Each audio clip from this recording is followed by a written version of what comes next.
Voilà ce qui est dit par le général de Gaulle, et je crois que c'était une bonne introduction à cette série d'hommages que nous allons entendre cette semaine pour le 6 juin 44, Éric Branca.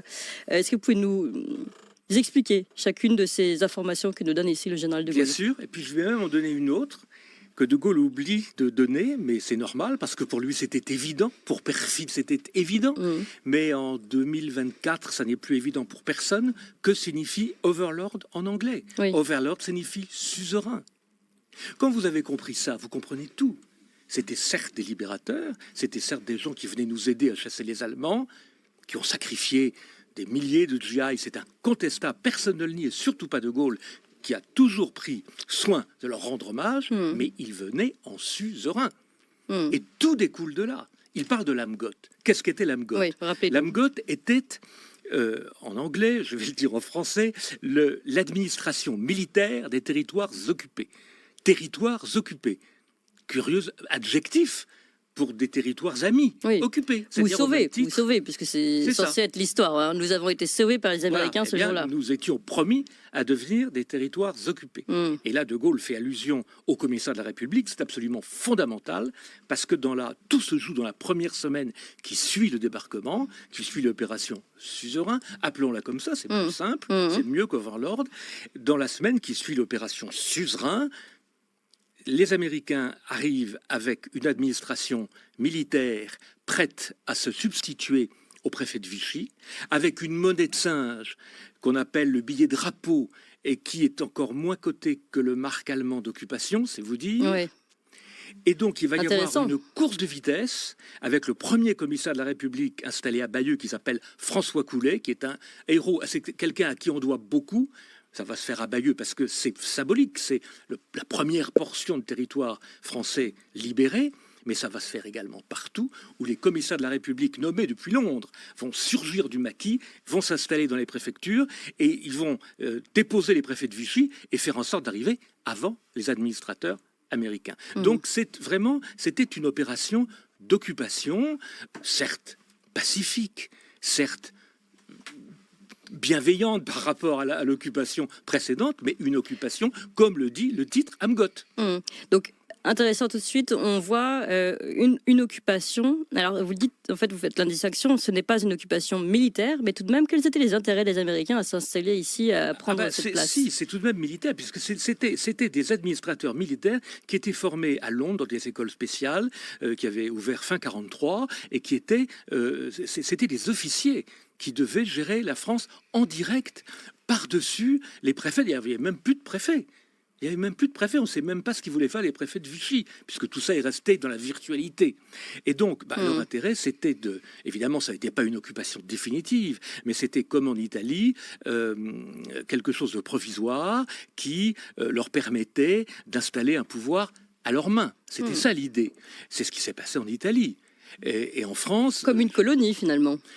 Comme une colonie ou comme, je dirais, un territoire autonome. Mais autonome, c'est le contraire de souverain. Ça veut dire qu'on a certaines libertés, locales notamment, mais on n'a pas les attributs de la souveraineté, c'est-à-dire ni la monnaie, ni la défense. C'est les deux attributs de la souveraineté. Bon. Je rappelle aussi que dans les semaines qui ont précédé la libération de Paris, le 25 août, il y a eu un rapport de force qui s'est installé. Oui. De Gaulle a été prévenu par les Anglais, il faut le dire d'ailleurs, par leur propre service de renseignement, mais par les Anglais. Et Churchill, aussi proche des Américains qu'il l'était, était tout de même assez choqué de cette manière de faire. Parfois, il redonnait des informations aux Français pour qu'ils puissent réagir. Surtout quand ça l'arrangeait, mais ça on y reviendra peut-être. Mais là, en l'occurrence, il a prévenu les Français libres qu'il y avait une négociation entre le département d'État américain, les services secrets américains qui n'étaient pas encore la CIA, qui s'appelait l'OSS, pour réinstaller les gens de Vichy. Pierre Laval, quelques jours avant l'arrivée des Américains à Paris, en août, fait libérer Édouard Herriot, l'ancien président de l'Assemblée nationale française qui était prisonnier en Allemagne, fait chercher l'ancien président du Sénat, Jeanneney, et essaie de voir avec eux ce qu'on pourrait faire pour rétablir des institutions démocratiques et passer le pouvoir aux Américains. Et ça convenait parfaitement aux Américains. Pourquoi cherchaient-ils, ces Américains, Question peut-être un petit peu naïve, mais je voudrais vraiment que vous nous expliquiez dans quel état d'esprit ils étaient. Cherchaient-ils ici à défendre le gouvernement Laval? Mais il ne le défendait pas en tant que gouvernement Laval, il le défendait en tant qu'entité qui leur aurait été favorable, c'est-à-dire qui les aurait laissés s'installer comme en pays conquis, avec des gens qui sont habitués à collaborer. Oui, c'est ça. Ils se sont couchés une fois, ils se coucheront deux fois. Bien sûr, oui. Bien sûr. Et ça a raté de très peu. Ils sont moins embêtants que le général de Gaulle, finalement. Tout à fait. D'ailleurs, André Philippe, qui était un proche du général de Gaulle, avait rencontré Roosevelt en préparant la première rencontre de Gaulle-Roosevelt à Alger. Et Roosevelt lui avait dit qui me donne Paris aura ma gratitude. Et si Laval me donne Paris, eh bien, je traiterai avec Laval, etc. Et d'où la colère de Gaulle qui avait dit mais finalement, on se demande à qui Roosevelt fait la guerre. Est-ce que c'est à Hitler ou est-ce que c'est à moi? Oui, tout à fait. Donc il y avait quand même un rapport de force très très dur qui s'est installé dès le départ, alors que De Gaulle, de son point de vue, était très demandeur d'une collaboration, je dirais pas amicale, parce que dans les rapports internationaux, il n'y a pas d'amitié, mais équanime avec les Américains. Il le dit lui-même, d'ailleurs. Il le dit lui-même. Alors, revenons juste sur cette course de dernière minute, on va dire, en une semaine où tout s'est joué, oui. Où il dit « j'ai pu installer, moi, mes préfets, mes sous-préfets ». Comment le général de Gaulle a appris ce qui était prévu et comment a-t-il pu contrecarrer ce plan? Alors, il a eu des renseignements très tôt Alger, par les services de la France libre, par le BCRA, par les services britanniques, et puis aussi par des interlocuteurs très divers, notamment des Néerlandais, des Luxembourgeois qui avaient rencontré Roosevelt, parce que Roosevelt n'avait pas que cette idée d'impérium sur la France. Il avait aussi des idées de division de la France en plusieurs parties, et il avait dit notamment au Premier ministre luxembourgeois, en exil à Londres, il lui avait dit, mais vous savez, quand nous aurons gagné la guerre, c'est même pas si, quand nous aurons gagné la guerre, eh bien, nous créerons une grande principauté où vous allez gagner du territoire. Le type n'en revenait pas et avait dit à des gens de la France libre, vous savez, Roosevelt a des projets, et ces projets, c'était de diviser la France en plusieurs parties. Il avait pensé donner la rive gauche du Rhône aux Italiens pour les remercier d'avoir changé de camp. Bon, c'est quand même énorme. Oui.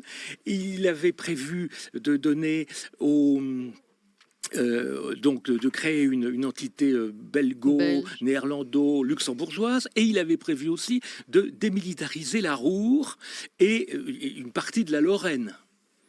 Oui. Ah oui, c'est vrai que là, on va jusqu'à se demander si vraiment il n'a pas quelque chose contre la France en particulier, à force de vouloir la démembrer. Alors, je pense que d'emblée, dès 1940, les Américains pensaient que la France n'était plus une grande puissance. La nature a horreur du vide, la nature géopolitique davantage encore, et l'idée de prendre pied dans l'Empire français dès 1940, elle commence à se réaliser par les accords qui sont scellés entre les Américains et Vichy. Ça, faut pas oublier ça. Dès 1940, des accords de libre-échange. Oui, alors rappelez-le nous, s'il vous plaît. Eh bien, en 1940, les Américains qui ne sont pas en guerre avec Vichy, qui ne le seront jamais d'ailleurs, enfin là encore moins puisqu'ils ne sont pas encore en guerre contre l'Allemagne, scellent des accords commerciaux avec Vichy et disent, voilà, vous nous ouvrez les marchés coloniaux, en échange de quoi on vous donne des denrées alimentaires pour aider la France occupée.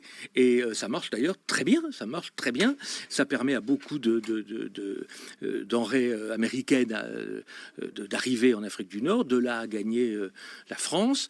Et voilà, c'était, vous savez, la politique d'ouverture des marchés coloniaux, c'est une obsession américaine.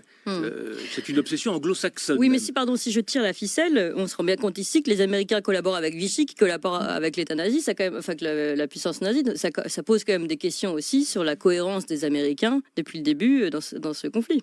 Les Américains n'entrent en guerre que contraints et forcés en 41.